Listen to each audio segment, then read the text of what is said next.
Happiness. Happiness is defined as the state of being happy. Well then, what is the definition of happy? Happy is the feeling or showing pleasure or contentment. Okay then, what is pleasurable to you? Food? I agree that food is pleasurable, something that can bring people together and can nourish us. The various acids and chemicals excite our taste buds, releasing hormones in our brain that can be deeply satisfying. Hence, why then, when people take too much pleasure in food, resulting in gain of weight, does it lead to sadness or resentment? You continue to eat, nullifying the way it is making you dissatisfied with your appearance, only to, once consumed, be confronted with these emotions once more. You continue the cycle where you are unable to crawl through the hardship to find a more sustainable pleasure, or at least a resilience to the adverse opinion on your appearance. How is it that an event that can induce happiness can lead to the polar opposite emotion of sadness? What else is pleasurable to you? Buying things? When sad, sometimes people will consult retail therapy, where they will go out shopping to make them feel better. The happiness is instantaneous when swiping your card or entering your PIN number.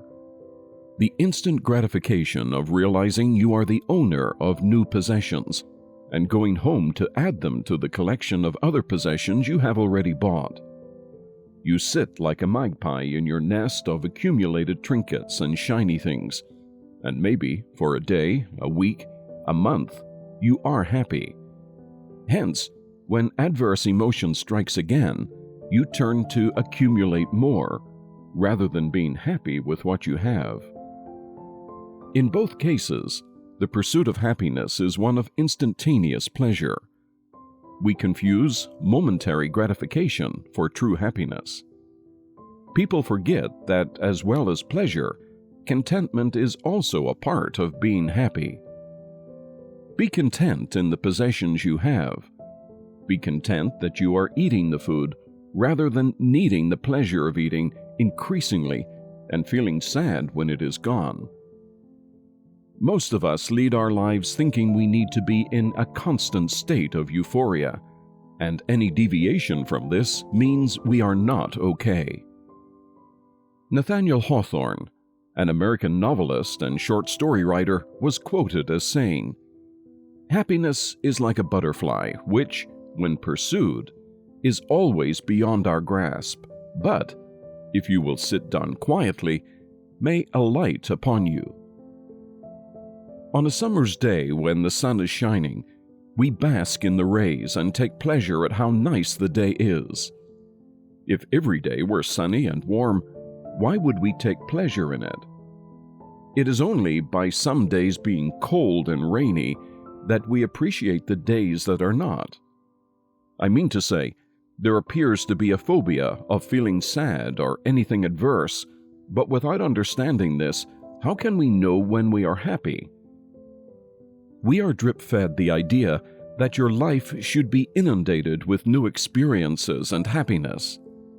The famous amongst us appear to be always smiling, and people our own age in a country we have never been to seem to have the perfect life. We do not know that after the snapshot of happiness that was posted by someone, their face turns to one of discontentment.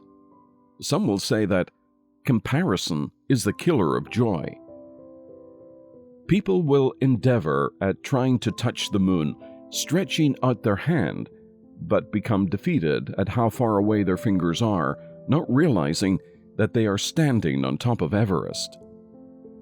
We live our lives through other people's gaze, not realizing that happiness comes from within. We are able to place value and meaning to whatever we desire. It should be obligatory to know yourself and know what you enjoy. It is easy to get swept up in a crowd and follow what everyone else is doing without ever really wanting to. We buy clothes because everyone is wearing them. but would have much rather bought something else. It is ironic that on this pursuit of joy, we become out of touch with the potential rawness of life. We need to remind ourselves of the darkness to understand why we avoid it. If we always evade it, what happens when it is unavoidable? We are so unequipped to deal with it that we crumble, and our thin defenses of instantaneous pleasure are as impervious as a sheet of paper. There is no one solution to be happy. To me, it is remembering that I do not always need to be happy. I savor the moments that give me pleasure and joy as much as the times that do not. Take pride in your ability and your possessions, as even if they are few or below average, know that tomorrow may bear even less, and you would be overjoyed to be in the position you are in today. Know nothing lasts forever, and every storm passes, it is just down to you to weather. I wish you all the best for 2023. I hope it brings about change for the better. Stay inquisitive, positive, and always be happy.